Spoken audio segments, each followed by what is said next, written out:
अरे बणिया न मित्र होए बगुला न भक्त होए। कैसे? कोई बणिया भाई बैठे हुए तो बुरा नहीं माने, क्योंकि ये परिपाटी है। बणिया तो उसी से मेल जोल बनाता है जिससे उसका सिस्टम बैठता रहता है।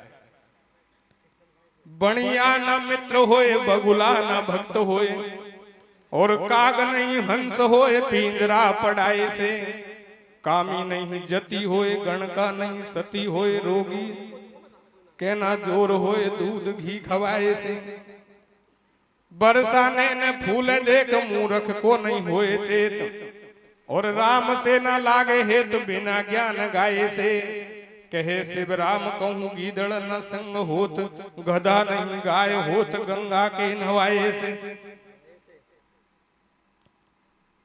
हरे रे सब ताणी सुभाए लाया बसती चोखी लागे रे। सब ताणी सुभाए लाया बसती चोखी लागे रे। कैसे? और सेवा करबा में सेंथली सब सु आगे रे। सब ताणी सुभाए लाया बसती चोखी लागे रे। सेवा करबा में सेंथली सब सु आगे रे। सब ताणी सुभाए लाया बसती चोखी लागे रे। सेवा करबा में सेंथली सब सु आगे रे। अच्छा गांव है आपका, सब तरह के आनंद हैं। और हम तो कल से आए हैं, रात को तो सरपंच साहब जिनके यहाँ चले गए। वास्तव में लाजवाब खातिर की उन्होंने हमारी, कहने के लिए शब्द नहीं है। और कल आए थे तो भाई याद राम ने ऐसी सेवा की मत पूछो बात। क्या किया? अरे रे गाड़ी रुकवा चाय पिला दिया, तेल साबन ना बाकू, क्योंकि जल्दी आ गई इसलिए ये रास्ते में मिल गए। घर पे ले गए, चाय बना दी फटाफट। और कहने लगे दिनेश जी नहा लो, स्नान कर लो, अभी खाना बनवाते हैं। बोलो आराम से बनवा दो, कोई दिक्कत नहीं है, काफी टाइम है। तो क्या किया इन्होंने? कैसे?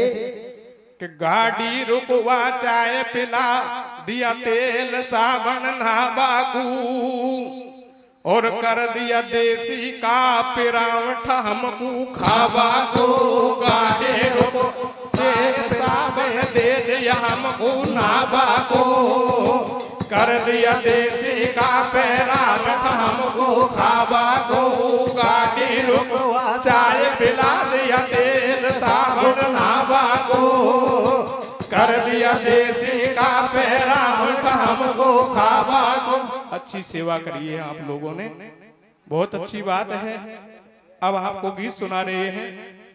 गीत का हमारा जो शीर्षक है वो इस प्रकार से है कि पहले सदा सासरो भरतार बना ले जोड़ी को, और काई रे बैकुंठन में, वो काई बैकुंठन में काम कंवारी छोरी को।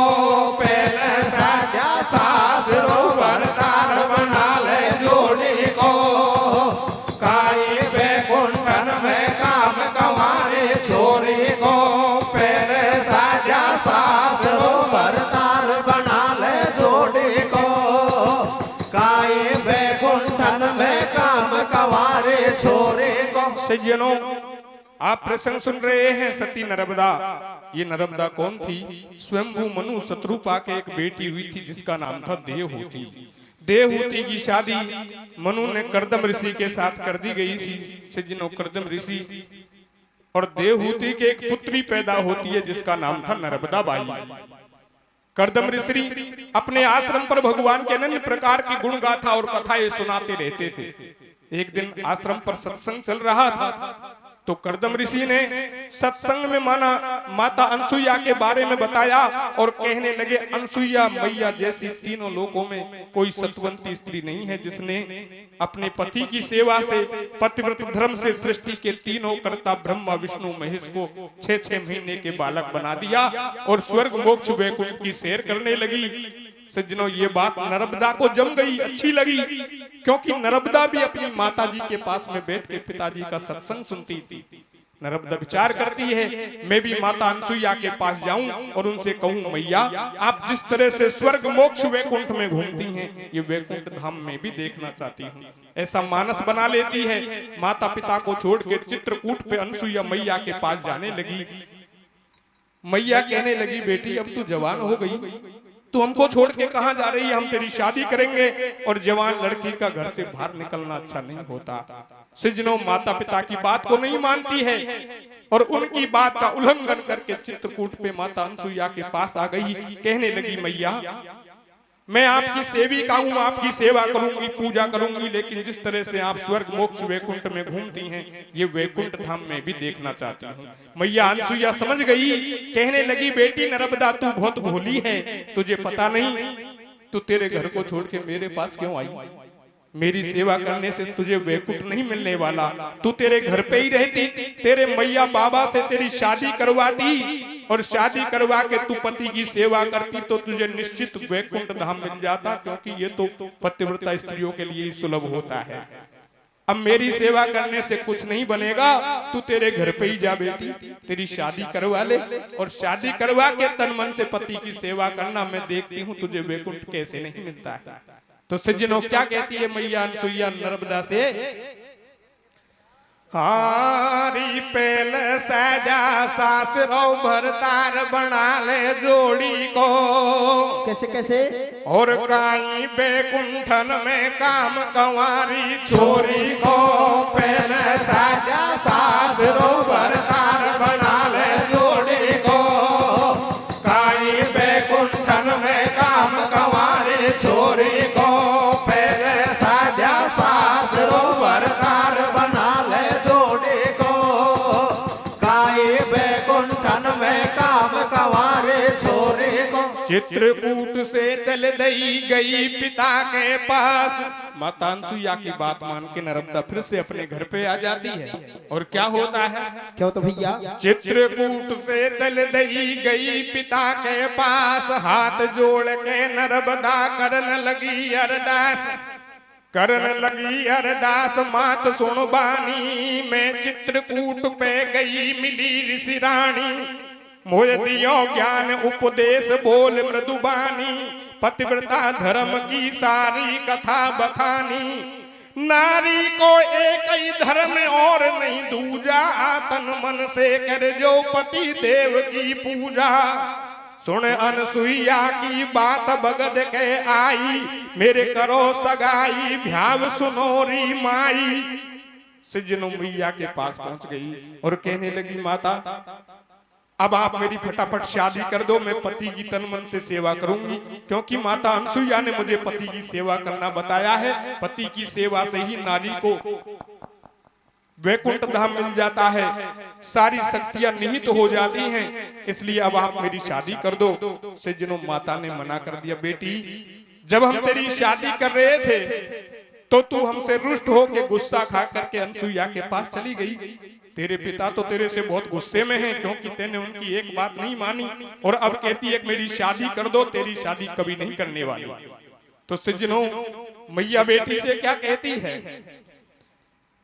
जब न्यों बोली है ऋषि रानी मेरी सुन ले सुता सयानी, तेरो पिता ब्रह्म ऋषि ज्ञानी, तेने वकी एक बात नहीं मानी, तेने ठान अपनी ठानी और अनसुईया पे गई करी तेने अपनी मनमानी। कैसे तो मात पिता वा सुता से तो नेट गए फटकार, अरे और तू ही तो कू देख ले सो तेरी जोड़ी को भरतार, पहले साजा सासरो भरतार बना ले जोड़ी को, काई बैकुंठन में काम कंवारी छोरी को, पहले साजा सासरो भरतार बना ले जोड़ी को, काई बैकुंठन में काम कंवारी छोरी को। मैया ने मना कर दिया, बेटी हम तो तेरी शादी बिल्कुल नहीं करने वाले, यदि तू शादी करना है तो तेरी शादी तू खुद ही कर ले, कोई मनपसंद का पति ढूंढ के उसके साथ में भंवरिया खा के उसकी खूब सेवा करना। हम तो तेरी शादी नहीं करने वाले। मैया बेटी से क्या कहती है? क्या कहते भैया? बोल रही ऐसे मैया रे सुता चौकर बबेरो, तू ही तेरी मनपसंद को पति हेर ले तेरो, कोई खानदान को छोरा जासे मिल जाए तेरो, जोड़ा वाके भैन शीश पे सेरा, और हाथन कंकन भैंद लाडली तू खाली जो फेरा। वासे ऐसे बोली माई, घर से चली नर्मदा बाई, बढ़ती जाए अगाड़ी बन में, और पति बना के सेवा कर लहू ये अभिलाषा मन में। ऐसो भारो लजो उमायो मेरो, कब होवे मन चायो, बन में डोले सुता कुमारी। सज्जन सुन जो कथा अगाड़ी, कौशिक नाम विप्र को जायो, बन में भक्ति कर तो पायो। अरे वासे पूछे सब समाचार, अरज कर रही ठाडी ठाडी। कैसे? मेरा तू बन जा भरतार, बनूंगी मैं तेरी लाडी। पहले साजा सासरो भरतार, बना ले जोड़ी को, काई बैकुंठन में काम कवारे छोरी को। पहले साजा सासरो भरतार, बना ले जोड़ी को, काई बैकुंठन में काम कवारे छोरी को। सज्जनों, मैया की बात मान के नर्मदा पति की खोज में जंगल में निकल गई। सज्जनों, जंगल में एक कौशिक नाम का ब्राह्मण भक्ति कर रहा था। नर्मदा समझ गई परमात्मा ने हो सकता है मुझे यही पति रूप में भेजा हो। सज्जनों, दोनों हाथ जोड़ती है और कहने लगी, महाराज मैं आपकी पत्नी हूँ, आप मेरे पति हैं, मैं आपसे जंगल में शादी करना चाहती हूँ। मैंने अंतर मन से आपको पति स्वीकार कर लिया है। कौशिक ब्राह्मण देखने लगा, कहाँ राजा भोज, कहाँ गंगू तेली। कहने लगा, लड़की तू कहाँ से आई है, कौन है तू? तो मुझे किसी बड़े ऊंचे घर की खानदान की लड़की लगती है, मैं तो बहुत गरीब घर से हूँ, तेरे साथ में शादी कैसे कर सकता हूँ। सज्जनों, मना करता है कौशिक ब्राह्मण और समझाता है नर्मदा से। क्या कहता है? क्या कहते भैया? सुन के इतनी बात नर्मदा कौशिक ने समझाई, मैं हूँ दीन गरीब लगे तू ऊंचे घर की बाई, मेरे नहीं है बाप और मैया, कोई कुटुंब कबीला भैया।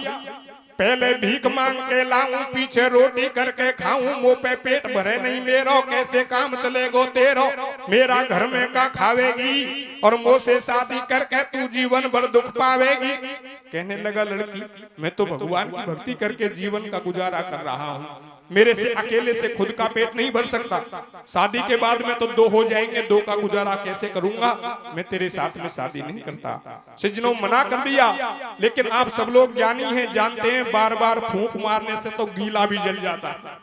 आखिरकार नर्मदा ने कौशिक ब्राह्मण को शादी के लिए तैयार कर लिया। और क्या होता है? क्या होता भैया? सुन के बात नर्मदा बोली, कई दिना की घर से निकली, बहुत बनी में डोली करके आई आज तुम्हारी, और पीछे भक्ति कर जो पहले मोह बना ले नारी। मैं हूँ करदम की सुकुमारी, मेरी देव हूँ तिम्हे तारी, तू मत नाट फेरा खा ले, मेरे संग में भ्याव रचा ले। तो दोनों राजी हो गया मन में, और मांडो काट दियो शादी को, भ्याव रचा लियो मन में। घर को चल दिए ब्राह्मण देवा, और घर पे जाके सती नर्मदा करे पति की सेवा। कौशिक बैठो मौज उड़ावे, और ऋषि करदम की सुता नर्मदा पतिव्रत धर्म निभावे। अरे अरे ये कछु दिना के बाद पड़ियो का कर मन को फंदो। इनमें से 10 ही हैं बस, ये तो अच्छी बात। आप यही लिखवा दो,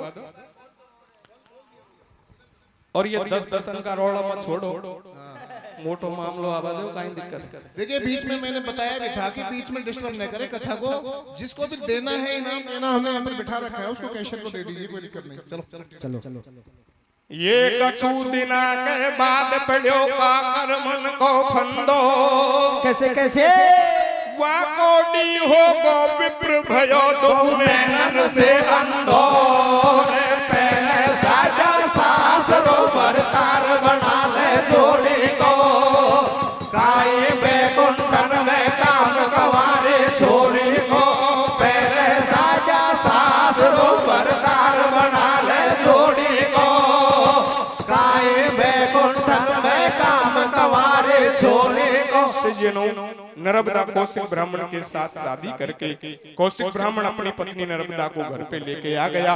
बंधुओं, कुछ दिनों के बाद क्या होता है, कौशिक ब्राह्मण दोनों नेत्रों से अंधा हो गया, शरीर से कौड़ी हो जाता है, शरीर की हालत खराब हो गई, माँ की भिड़भिड़ाने लगी, खाट पे पड़ा हुआ तड़फड़ाने लगा। सज्जनों, मरने जैसी अवस्था में आ गया। अपने पति की बदसूरत को देख के नर्मदा रोती है, विलाप करती है, विचार करने लगी, न जाने परमात्मा कौन से कर्मों का बदला ले रहा है जो शादी के बाद में पति कौड़ी हो गया, नेत्रों से अंधा हो गया। सज्जनों, लेकर विचार करती है, सीताराम सीताराम सीताराम कहिए जाई विधि राखे राम ताही विधि रही। ये भगवान जैसे रखेगा वैसे रहना पड़ेगा। मैं मेरे पति की सेवा करूंगी, चाहे कुछ भी हो, जैसा है वो ठीक है। तो सज्जनों, क्या होता है, क्या तो भैया, हाय दई कैसी भई ठाडी रो रही नारे, और का करनी भरनी पड़ी तो मुझसे बुरी करी कर तारक बीमारी ने मारो ढोला। अरे अरे, ओ बीमारी ने मारो ढोला, भारो दुख पावे रे। कैसे कैसे, दिन रात खांसी के तावे रे, बीमारी ने मारो ढोला, भारो दुख पावे रे। दिन रात खांसी के तावे रे, बीमारी ने मारो ढोला, भारो दुख पावे रे। दिन रात खांसी के तावे रे, कर कर पड़े खेरो रही करनी अजब करतार की, फिर भी नर्मदा रात दिन सेवा करे भरतार की। बारी उम्र में प्राणपति नैनन से अंधा हो गयो, हो गो अंधेरो जगत में दीदार को सुख खो गयो। काया चुचावे कौड से हालत हुई बद बदन की, ठाडी नर्मदा पतिव्रता सूरत लखे निज सजन की। शादी पहले था पिया सुंदर सुगर स्वरूप, कौन करम ऐसो करो जैसे एकदम भये कुरूप। हम सही सही बतलाओ ममदासी से हाल छुपाओ, सेवा करूं रात दिन तेरी, और मन को मिट जाए भ्रम पिया में हूँ चरणन की चेरी। क्यों तन कौड़ी भये भेद बतला बीमारी को, कैसे वह ठाडी कर रही पौन हला रही पल्लो साड़ी को, रे बीमारी न मारो ढोला, बारो दुख पावे रे। दिन रात खांसी के तावे रे, फिर बीमारी न मारो ढोला, बारो दुख पावे रे।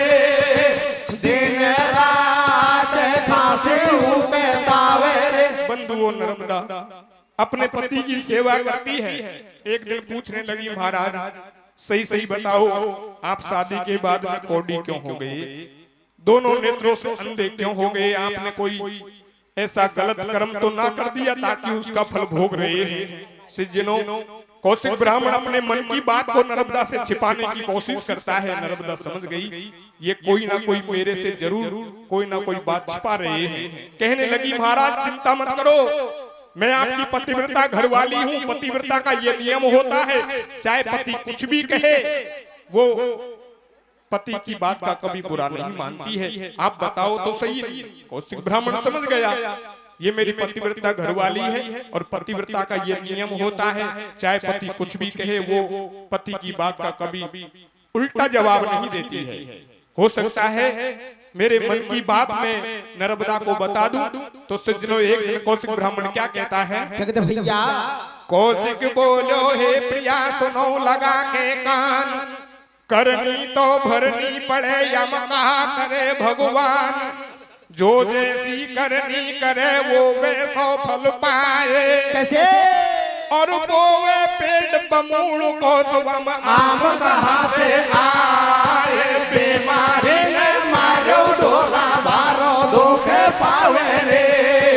दिन रात खांसे ऊपे तावे रे, बीमारी ने मारो ढोला, बारो दुख पावे रे। वो दिन रात खांसे ऊपे तावे रे। सज्जनों, कौशिक ब्राह्मण कहने लगा, प्रिय जो जैसी करनी करे वो वैसो फल पाए, वो वे पेड़ बमूल को आम कहां से आए। हे प्रिय, जो जैसा कर्म करता है कर्म के अनुरूप उसे वैसा फल एक ना एक दिन जरूर मिलता है। तेरे शादी करने से पहले जब मैं जंगल में भक्ति कर रहा था तो मेरे साथ भी ऐसा ही गलत कर्म हो गया जिसका फल आज मैं भोग रहा हूँ। तो सज्जनों, कौशिक ब्राह्मण मन की बात नर्मदा को बताता है और क्या कहने लगा। क्या कहते भैया? कौशिक बोलो हे प्रिया सुनो लगा के कान, करनी तो भरनी पड़े कहा करे भगवान। मैं भक्ति कर वे प्रिया बनी मैं धायो, जब तक नहीं तेरे संग में भ्याव रचायो। मैंने वासुदेव को तन अर्पण कर दियो, दो नैन बंद कर ध्यान प्रभु को कियो। एक गण का भारी सुंदर निपट अकेली, करके 16 श्रृंगार चली अलभेली। वो घूमत घूमत पास हमारे आई, मेरे सुवर्ण द्वार से नूपुर धुन छाई। मेरे खुल गए दोनों नैन लखी वो नारी, अति सुंदर सुगर स्वरूप लगी मोर प्यारी। मेरा चित्त चुरा के ले गई वो मृगनैनी, मुख से मुस्का के बोल गई मृदु बेनी। झीनी सी सिर पे होड़ रखी थी साड़ी, विदुबदनी साड़ी में से लगी हुगाड़ी। चोटी की लट में लटके नागन काली, मानो वसंत की छटा बनी वो नारी। वाने मेरो चित्त चुराया और सारी भक्ति बिगड़ गई, जैसु तुम कोड चुचायो। कैसे? मेरो भक्ति से मन हटो लगो मन नई नवेली से। अरे अरे तेरो मानो एहसान मिला वाल भेले से।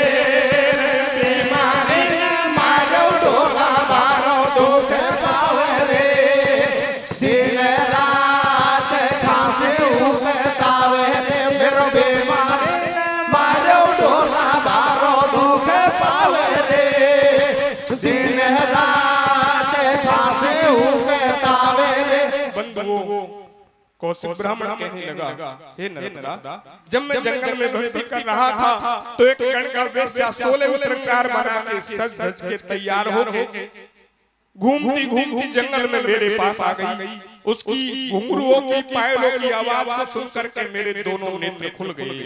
उस रूप सुंदरी को देखकर मेरा मन उसमें आसक्त हो गया।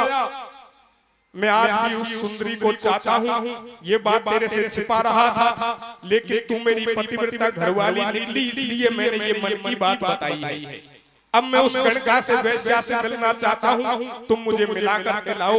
नर्मदा कहने लगी, महाराज इस बात को बहुत पहले ही बता देते तो ये काम मैं पहले ही कर देती। कोई बात नहीं है, मैं गणका से वेश्या से आपको मिला के लाऊंगी, लेकिन अभी दिन है। आप जो बोल रहे हैं ये मामला ये कार्य रात का है, मैं आपको रात्रि में गणका से वेश्या से जरूर मिला के लाऊंगी। सज्जनों, नर्मदा पूरी तरह सहमत हो जाती है। यदि आज की औरत से ऐसी कोई बात कह दी जाए तो उसका जवाब अलग ही मिलता है। हो सकता है डंडे पड़ने की साई आ जाए, घर ही बिगड़ जाए। नर्मदा पूरी तरह सहमत हो गई और अपने पति कौशिक ब्राह्मण से क्या कहती है? क्या कहते भैया? पति क्या सिर पे धरे या पतिव्रता को नेम, पति क्या सिर पे धरे या पतिव्रता को नेम, मगर अभी दिन दो घड़ी से कोई नहीं जाबे की टेम। बोली नर्मदा सुन पियाए भोग और भोजन भजन, कहते हैं ये तीनों कर्म एकांत में होते सजन। थोड़ी सबर राखो पिया तुमको अवश्य ले जाऊंगी, हित चित कर्म और वचन से पतिव्रता को धर्म निभाऊंगी। ये मदन मैर तन बस करो धरो तनक सीधीर, कैसे? और मैं दुख पाऊं हे पिया सो कोई देख तुम्हारे पीर। बीमारी न मारो ढोला मारो दुख पावे रे, दिन रात खांसी उबतावे रे। बीमारी न मारो ढोला मारो दुख पावे रे, दिन रात खांसी उबतावे रे। सज्जनों, कौशिक ब्राह्मण को नर्मदा जैसे ही रात्रि होती है पीठ पर लाद लेती है और अंधेरी काली रात में गणगा के पास वेश्या के पास ले जाने लगी। सज्जनों जैसे ही जंगल में पहुंचती है तो देखिए क्या होता है। क्या होता भैया? रवि अस्त भयो जब झुकिए रैन अंधियारी, धर लियो पीठ पे पति चली वो नारी, है पति सेवा में लीन मीन जो जल में, गति देख होते हैं मुख मलिन पल पल में, घर छोड़ नर्मदा सती अगाड़ी आई, आगे क्या होता हाल सुनो सब भाई।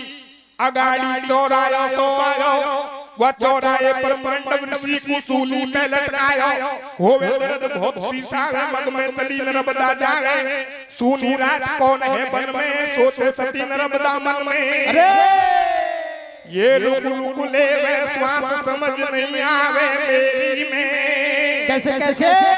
वह ठोकर खा के गिरी नर्मदा रात अंधेरी में, बीमारी ने मारो ढोला मारो दुख पावे रे, दिन रात खांसी उबेतावे रे, बीमारी ने मारो ढोला मारो दुख पावे रे, दिन रात खांसी उबेतावे रे। बंधुओं नर्मदा अपने पति को लेके जंगल में पहुंच गई। बंधुओं उसी जंगल में एक चौराहे पर मांडव ऋषि को सूली पर लटका रखा था। नर्मदा जाती है अंधेरी काली रात में कुछ दिखाई नहीं दिया, जाकर के सूली से टकरा गई। मांडव ऋषि को दर्द होता है, वो चीखता हुआ नर्मदा को श्राप देने लगा। सज्जनों श्राप देने से पहले मैं आपको ये बात बता दूं कि मांडव ऋषि सूली पर क्यों लटक रहा था, ऐसा कौन सा कर्म बन गया ताकि उसको सूली का हुक्म हो गया। तो क्या होता है? क्या होता भैया?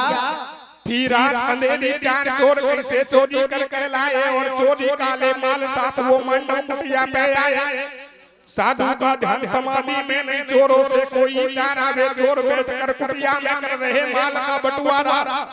पीछे से चोर पकड़ने को राजा के सैनिक आ रहे, सुनकर के उनकी आहट को वो माल छोड़ के भाग गए। देखा था जाकर कुटिया में चोरी का सारा माल पड़ा, मुद्दा के संग में। ठहर भाई। हेलो देखिए हमारे बीच में हमारे चहेते उधर मांडव ऋषि को चोरी के मामले में पकड़ लिया गया। राजा ने कोई छानबीन नहीं की, चौराहे पर सूली गड़वा करके मांडव ऋषि को सूली पर टकवा दिया। सज्जनों मांडव ऋषि सूली पर लटक रहा था। नर्मदा जाती है अंधेरी काली रात में कुछ दिखाई नहीं दिया, वो सूली से टकरा गई। चीखता हुआ मांडव ऋषि नर्मदा को श्राप देता है, हे लड़की इतनी रात को यहाँ आकर के तेने मुझे सताया है, मैं तो पहले ही बहुत संकट में हूँ और तेने फोड़े पर फुंसी जैसा कार्य किया है। तू जिस पति के लिए इतनी अंधी हो रही है, मैं तेरे पति को श्राप देता हूँ, दिन उगने पर सबसे पहले तेरे पति की मृत्यु हो जाएगी। ये मेरी अटल सत्यवाणी है। जिन्हों श्राप को सुन करके नर्मदा कांपती है, दोनों हाथ जोड़ के क्षमा याचना करने लगी। लेकिन मांडव ऋषि कहने लगा, लड़की यदि मैंने परमात्मा की भक्ति करी है तो निश्चित दिन गुने पर तेरा पति जरूर बनने वाला है। तू तेरे पति के लिए जीवन भर रोती फिरेगी, तड़पती फिरेगी। सज्जनों मांडव ऋषि क्या कहता है नर्मदा से? देखिए नेताओं हरे रे मोकू दुखे दे बाड़ी, अरे अरे हो मोकू दुखे दे बाड़ी, जन्म भर रोवेगी। कैसे कैसे? और दिन उग्या पहले पहले विधवा होवेगे, मोकू दुखे दे बाड़ी जन्म भर रोवेगे। दिन उग्या पहले पहले विधवा होवेगे, मोकू दुखे दे बाड़ी जन्म भर रोवेगे। दिन उग्या पहले पहले विधवा होवेगे। तेरो तो तुम बड़ो समझ लियो, मेरो दुख मामूली। और बिना बात आ गई रात में हला लई चौसूली, तेने ऐसी ठोकर मारी और निकले जावे प्राण, सूल को दर्द हो रहा भारी। बने तू सती आपने आप कमावे पर पीड़ा को पाप नर्मदा गई जोर से कांप दियो जब सूर्य देव ने श्राप कष्ट पावेगी और दिन उगे पे पति मरे तू विधवा हो जावेगी सुन के मांडव ऋषि की वाणी हाय हाय डकराए सती के बहन से पानी ठाठी जोड़े दोनों हाथ नर्मदा कर बेला की बात अरे मैं आई गेला में चलती मैंने करी ना कोई गलती रजनी घोर अंधेरी छाई और अंधो पति बीमार पड़ो खंडा पे बैठा लाई मैं माफी मांगू ऋषि देवा या जन्नो रह जा करी पति करूंगी मैं जीवन भर सेवा अरे अरे मांडव ऋषि ने कहे श्राप में है बल भक्ति को कैसे और तू विधवा हो जाएगी मरे गो पति सतवंते को देवारे जन्म भर रोवेगे दिन हो गया पहले पहले विधवा होवेगे मोको लोक देवारे जन्म भर रोवेगे दिन हो गया पहले पहले विधवा होवेगे बंधुओं नर्मदा दोनों हाथ जोड़ती है बार बार क्षमा याचना करने लगी गिड़गिड़ाने लगी लेकिन मांडव ऋषि कहने लगा लड़की यदि मैं भगवान का एक सच्चा भक्त हूँ तो दिन उगने पर तेरा पति निश्चित मरने वाला है सज्जनों नर्मदा समझ गई इसको भक्ति का अभिमान हो रहा है कोई बात नहीं है इसने भगवान की भक्ति करी है तो मैंने भी मेरे पति की सेवा करी है आज मैं देखती हूँ सबसे बड़ी भक्ति सबसे बड़ी सेवा किसकी होती है सज्जनों दोनों हाथ जोड़ करके मांडव ऋषि के सामने नर्मदा क्या कहती है भैया अरज करी कर जोर कर बिने न मानी एक इधर नर्मदा सती ने पकड़ी अपनी टेक कह रही नर्मदा मांडव से तू जोर लगा ले भक्ति को तेरो मिथ्या का दूसरा आज बल देख जरा सतवंती को मैं देखूं आज पति मेरा कैसे दिन उगे मरता है साधारण नारी मत जाने नर्मदा सती पतिव्रता है अब देख धर्म पतिव्रता को मैं पति को नहीं मरने दूंगी दिन उगे श्राप सफल होवे मैं दिन कोई नहीं उगने दूंगी तेरी मेरी शक्ति को तू आज मुझे आजमाने दे मेरे पतिव्रत धर्म से तेरी भक्ति टकराने दे तो ले लियो गोदी में भरतार वह चौराहे पे सती नर्मदा बैठी आसन मार डर रही ध्यान प्रभु को मन में और तीन लोग के नाथ पति को ले लो आज शरण में ऐसे मन ही मन कह रही है और राखो मेरी लाज आज ये दिन उगनो नहीं चाहिए अरे अरे तो भाई सत को जोर अपार रख दई सतवंती की बात कैसे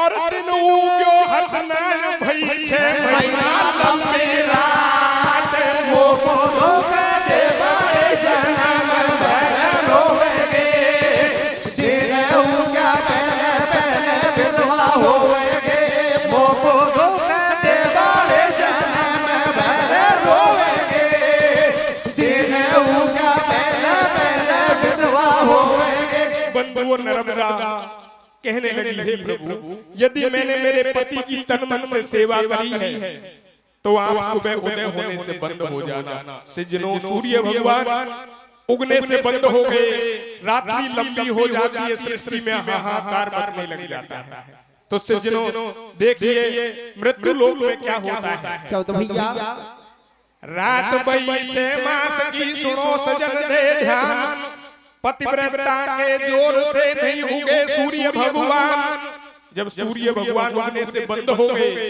तो देखिए क्या होता है क्या होता भैया रात बई 6 मास की सुनो सजन दे ध्यान पतिव्रता के जोर से नहीं उगे सूर्य भगवान हो गई रात सुबह नहीं होवे अब सोबाड़ो खानू सोवे कोई कोई पड़ो पड़ो लागा कोई जंगल हो बजावे कोई कोई सोबा सूता गो कोई पौड़ी में चक्कर खा गो कोई कोई खूंटा से टकरा गो और कोई करे विचार आज तो मैं झापा में आ गो खोले नहीं कछु नहीं दिखे होले चले गेल में नहीं कहे कोई कोई मोंडा से नहीं बोले कोई जोड़ बैटरी डोले कोई बुड्ढा ऐसे खेरो है या सूरज क्यों नहीं उगलो है अब काई करे सुरक्षा है और कोई खेरो तड़का सुमारी तो बोर्ड परीक्षा है हो रही चर्चा नो घर घर में देखे कोई घड़ी बरबर में पाछे बैठक लो बाला गया वे मम्मी से खे बाला गया मम्मी हमको भूख लगाई तेने क्यों नहीं चाय बनाई जब नो बोली वाह तारी बेटा सुन लो बात हमारी खासू दूध मांग के लाऊं और दिन उग्यो हाथ में रात में कुड़का घर पे जाऊं हाली रात अंधेरी भैये और दियो जोड़ के रोटी खा लो मैया ने खाइए अरे सृष्टि में परने मची सकुन ने रोपी टेके कैसे कैसे और कैसे दिन उग्यो नहीं सो कोई दिन को बच गोए मोको दुख देवाए जन्म भर रोवेगे दिन उग्या पहले पहले विधवा होवेगे मोको दुख देवाए जन्म भर रोवेगे दिन उग्या पहले पहले विधवा होवेगे।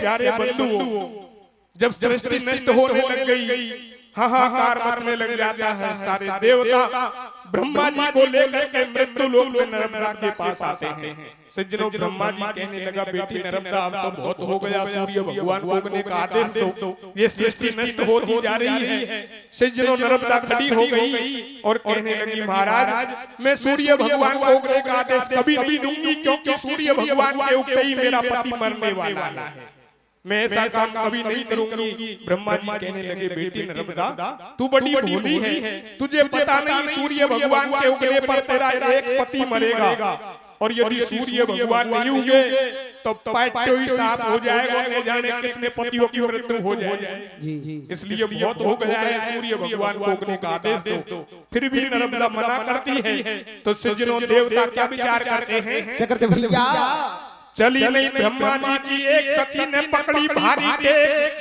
कर रहे देव विचार कष्ट में गुण हो गए बेली कैसे या नार नर्मदा सती सती अनसुईया की चेले मोको दुख देवाए जन्म भर रोवेगे दिन उग्या पहले पहले विधवा होवेगे मोको दुख देवाए जन्म भर रोवेगे दिन उग्या पहले पहले विधवा होवेगे। सज्जनों देवता विचार करते हैं भैया चित्रकूट से माता अनसुईया को बुलाया जाए क्योंकि ये उनकी शिष्या है और गुरु शिष्य का नाता ये होता है जैसा गुरु कहता है वैसा शिष्य को करना पड़ता है ये नर्मदा माता अनसुईया के कहने पर ही सूर्य भगवान को उगने का आदेश दे सकती है हमारी पेट में चलने वाली सज्जनों माता अनसुईया को बुलवाते हैं माता अनसुईया आती है नर्मदा को समझाने लगी कहने लगी बेटी नर्मदा अब तो बहुत हो गया सूर्य भगवान को उगने का आदेश दे तेने देख लिया मांडव ऋषि ने भगवान की भक्ति की तेने तेरे पति की सेवा करी लेकिन तेरी भक्ति पर पहले प्रसन्न होकर सूर्य भगवान उगने से बंद हो गए इसलिए सबसे बड़ी शक्ति पतिव्रता धर्म की होती है अब बहुत हो गया है सूर्य भगवान को उगने का आदेश दो नर्मदा दोनों हाथ जोड़ने लगी माता जी ऐसा काम मेरे से कभी नहीं होगा क्योंकि सूर्य भगवान के उगते ही मेरा पति मरने वाला है माता अनसुईया कहने लगी बेटी तेरे पति को श्राप लगा हुआ है श्राप की गति कभी मिथ्या नहीं होती है एक बार तो तेरे पति को जरूर मरना ही पड़ेगा लेकिन बेटी नर्मदा चिंता मत करे मैं तेरे मरे हुए पति को फिर से जीवित कर दूंगी तो सज्जनों नर्मदा प्रसन्न हो जाती है और क्या होता है क्या तो भैया अनसुईया ने फिर समझाया मेरी मां नर्मदा बाई मिथ्या श्राप कभी नहीं जावे तेरे उगे पे एक बार तो पति तेरो मर जावे पाछा में ममता भर दूंगी और मरे पति की सती नर्मदा मैं जिंदा कर दूंगी तो ये ठानी होगी नर्मदा अनसुईया की मैंने अरे अरे और उधर प्रभाकर हो गया सो कोई गए पति के प्राण मोको दुख देवाए जन्म भर रोवेगे दिन उग्या पहले पहले विधवा होवेगे मोको दुख देवाए जन्म भर रोवेगे दिन उग्या पहले पहले विधवा होवेगे। ये भान उगे रजनी गई मच गई जय जयकार इधर नर्मदा सती को मेरे पयो भरतार, पतिव्रता की जगत में महिमा बड़ी महान, अनुसुईया ने दे दियो सबको फिर से जीवन दान। अरे नार का धर्म नहीं दूजा, सज्जनों सूर्य भगवान के उदय होने पर नर्मदा के पति की मृत्यु हो जाती है। माता अनुसुईया कमंडल में से जल जल छींटे नर्मदा के पति को मारती है। सज्जनों भगवान की मर्जी होती है, नर्मदा का पति जीवित हो जाता है, सारे शरीर से कोढ़ साफ हो गए, दोनों नेत्र ठीक हो जाते हैं। सज्जनों अपने पति को देख करके नर्मदा बहुत प्रसन्न होती है। उधर सज्जनों मांडव ऋषि को ब्रह्मा जी सूली से नीचे उतरवाते हैं। ब्रह्मा जी दोनों हाथ जोड़ करके कहने लगा, महाराज मैंने तो कोई चोरी नहीं करी, फिर भी मैं इस मामले में क्यों फंसा, ऐसा कौन सा कारण हो गया? ब्रह्मा जी कहने लगे, मांडव तुझे पता नहीं है, जब तू छोटा था बचपन में लड़कपन में तेने एक कीट को सुई गड़ा दी, वो कीट मरा नहीं, उसके अंदर आत्मा ने कष्ट पाया और ये श्राप दिया है दुष्ट, आज जिस तरह से मैं तड़प रहा हूँ, एक ना एक दिन मेरी तरह तू भी तड़पेगा। उस कीट पतंग के श्राप के कारण तुझे ये सूली का हुक्म हुआ। कहते हैं सज्जनों जो जैसा कर्म करता है उसे वैसा फल एक ना एक दिन जरूर मिलता है। मांडव ऋषि अपने आश्रम पर आ जाते हैं, भगवान की भक्ति करने लगे। उधर वैकुंठ धाम से एक विमान आता है, उस विमान में नर्मदा का पति कौशिक ब्राह्मण दोनों बैठ करके वैकुंठ धाम को चले जाते हैं। ये पतिव्रता की महिमा है, पति की सेवा का प्रताप है। सज्जनों कहते हैं कि नारी पति की सेवा से सारी शक्तियां निहित कर लेती है। ये गीत जो गाया है इन महिलाओं के लिए गाया है, क्योंकि सेवा कर लो ढोला की बैकुंठ मिलेगो नारी को, गाड़ी मत काटो अलभेली बलम हजारी को। सेवा अपने पतियों की ढोलाओं की जरूर करनी चाहिए, तभी नारी का कल्याण होता है। लेकिन आजकल तो ढोलान को मामलों कतई गड़बड़ चाल रहा है। सेवा कैसे की जाए, चाहे दारू की लत हो या जुआ खेलने की लत हो या सट्टा लगावा को मामलो हो, कतई ढोलान को मामलो बेड़ो पड़े हुए। इसलिए एक गीत गाना चाहता हूँ, हरे पहले बेची कौंदनी, अरे अरे मेरी पहले बेची कौंदनी का भादू जी कन्या के, कैसे कैसे और सीता रानी को धरायो घेरे बढ़िया के। पहले बेचे कौंदनी का भादू जी कन्या के, सीता रानी को धरायो घेरे बढ़िया के। पहले बेचे कौंदनी का भादू जी कन्या के, सीता रानी को धरायो घेरे बढ़िया के। पहले बेची कौंदनी का भादू जी कन्या के और सीता रानी को धरायो घेरे बढ़िया के। ऐसे ढोलान के ऐसे पति के तो खूब चप्पल मारना पोट पोट कोई फर्क नहीं पड़ेगा जी, क्योंकि सेवा तो भले आदमियों की होती है। और पति की सेवा की बात छोड़ो, सेवा और भी है। ये बूढ़ी बूढ़ी मैया बैठी है ये तो जानती हैं, लेकिन ये लाछान में बैठी है, चुन्नी सेटन में नई नवेली, इनको कुछ होश नहीं है। इनसे ही कहना चाहता हूँ, हरे सास ससुर की सेवा कर अलभेली जात सुधर जाएगी। माता पिता और सासू ससुराल की सेवा करना भी सबसे प्रथम माना जाता है। क्यों माना जाता है? क्योंकि सासू ससुराल की सेवा नहीं करी तो मामला बिल्कुल चौपट हो जाएगा। कि सासू ससुर की सेवा कर अलभेली जात सुधर जाएगी। कैसे कैसे नहीं कोई दिन तू भी सास बनेगी, भारी हो जाएंगे। सास ससुर की सेवा कर अलभेली जात सुधर जाएंगे। कोई दिन तू भी सास बनेगे, भारी हो जाएंगे। सास ससुर की सेवा कर अलभेली जात सुधर जाएंगे। कोई दिन तू भी सास बनेगे, भारी हो जाएंगे। बोलिए शंकर भगवान की जय हो।